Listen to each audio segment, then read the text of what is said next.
if we give a player even 3 options, it's going to slow down their decision so much that they won't have an advantage anymore. And so, like, what most coaches and players would say if we asked them how many options they have when they catch a pass, they would say shoot, drive, or pass, right? But even 3 is slowing us down. Like, by the time I look around, because I guess I should say passing includes 4 options to pass to. And so by the time I check, am I open to shoot? Should I drive? Is teammate A, B, C, D, E open? If I should have shot or driven, that opportunity is now gone and I will never get it back. Right. So it's too slow to have even 3 options. So binary decision making, the simplest situation that you guys could probably relate to, shot or drive when they catch a pass. So they're out at the 3-point line, they catch a pass from a teammate. If they can't shoot, then we want them to drive. And it's kind of like an on-off switch. If you're familiar with binary code, the reason I call it that is like binary code is just ones and zeros. And there's always a default and then an alternative. And so we want to have shooting as like our on switch. We're always shooting, shooting, shooting. Every time we're open, it's automatic. We're always looking to shoot, preparing to shoot, thinking we're going to shoot. And then when the defender's hand is up in our face, when we catch a pass, we automatically drive instead.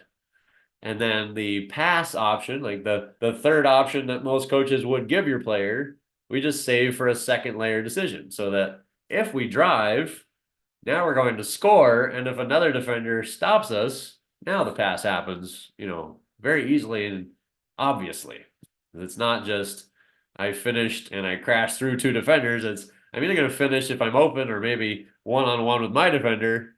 But if a secondary defender comes, now my pass, becomes an obvious decision, a second layer decision. So what I've come to call a decision tree, like one decision splits the 2 options, that next path splits the 2 more options, and so forth. Typically, 2 to 3 to maybe 4 decisions are made before the end of a play, or at least the end of a possession in your player's hands before they give it up to a teammate and are back into a different scenario.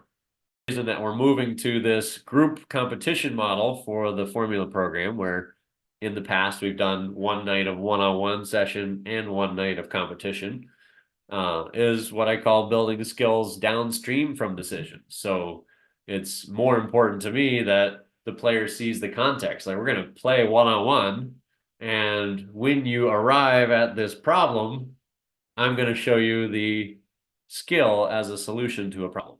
So that we're building the context of basketball in the whole thing, right? It's not we stared at the wall and dribbled 1,000 times, and now we're ready to maybe try dribbling in a game. We are creating the problem in a game situation that's, real world game situation, something they will see in a game. And then we're showing them a skill. Hey, that problem you just had, here's a solution to that problem.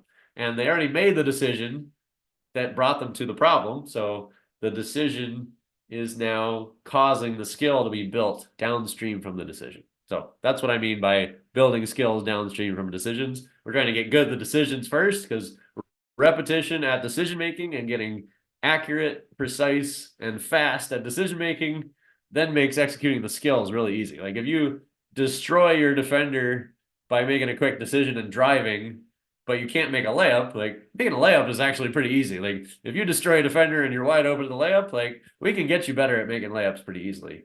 But it's a lot harder to go reverse. Like, we could practice layups all day with no decision attached, but then when we go play, like, we can't beat our defender by making a decision. We never get the chance to make a layup. So we're kind of reversing order of how most people teach skills. And the group aspect of this is now really conducive to that, because we can throw them right into a game at the start of practice on breakdown night. And I kind of already know what problems they're going to arrive at, but I want them to experience it before I present, here's the skill for tonight. We're going to work on this as a solution to what you just saw. And then 10 minutes later, we're going to play again. And now you have a solution that you can practice in a live situational game.